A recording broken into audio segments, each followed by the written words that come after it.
Now that we've got the great weather, many are preparing for getaways that will include that great American pastime, hiking. Here to tell us what we need to know before we hit the trail is WSJ contributor Chris Kornelis. Hi, Chris. Thanks for being with us.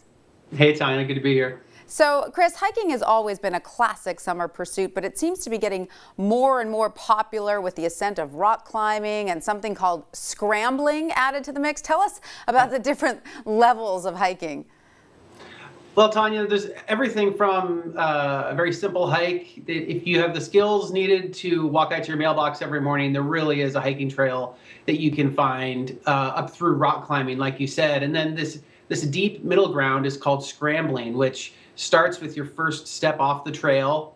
Maybe you've gone down the same trail 5 or 6 times and you think, I really want to know what's around the corner here. That's the very beginning of a scramble. And a more advanced scramble could be maybe that's how you can go skiing in August on Mount Baker, for example, and you scramble into a glacier and you get some skiing in. It all sounds like lots of fun, but where do hikers run into problems, Chris? Well, I've talked to several rangers, and one of the big problems is when people are just not prepared.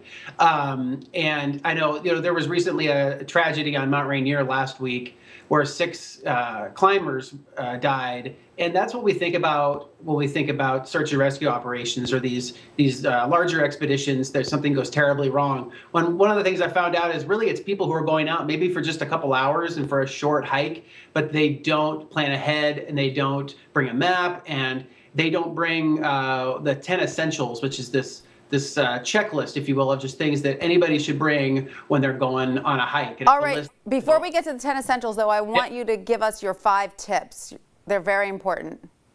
Well, one of the things is just get a map and know how to use it. And whether it's a map or whether it's a compass, which is another item you should bring in. One of the things all the experts were telling me was they're worthless if you have no idea how to use it. So take a few minutes to learn how to use a map and to learn how to use the very basics of a compass. And if you're still struggling with it, there's a lot of classes you can take. You'll be at REI or other outdoor shops. Do you need to plan your route ahead of time? You have to map it out before you hit the road? That depends. You can just go up to a ranger station and say, hey, I'm a beginner hiker. I'm interested in spending a couple hours. What do you have for me? And they'll give you a map and they'll ask you about your skill set and they'll point you in the right direction. If you're going to go on a beginning scramble, though, where you're going to be going off trail, and even if you're going to be sticking on the trail and be out for a few hours, definitely look up your route in advance. And every part of the country's got different sites that have scrambling routes for the popular areas, and find one and take a look at a topographical map too, and just make sure that the route you've picked kind of meets your skill set. Mm-hmm. And yeah, that's a good way to plan ahead. Okay, let's get now to the 10 essentials. You said a compass. What else do we need? Yeah, so you need something for navigation. So whether it's a GPS or a compass and a map, those are 2 musts. One of the things that people were stressing to me was batteries go dead. If you end up having to spend the night out in the wilderness, your batteries are very likely going to die. So even if you have a GPS, have it on your phone, or if you have a device, definitely bring a map with you as well. And also sun protection is very important, whether it's a hat or some sunscreen, a shell, some kind of insulation. If you get stuck, it's very common this time of year for somebody to go up on a really nice day and all of a sudden it starts to snow. So have some sort of jacket with you. A headlamp is recommended, first aid kit, something to start a fire, even if it's a Bic lighter. That's what some of the hikers recommended. They said, look, a Bic lighter will get the job done. A repair kit and tools, whether it's just a knife and maybe a little bit of duct tape. Some nutrition.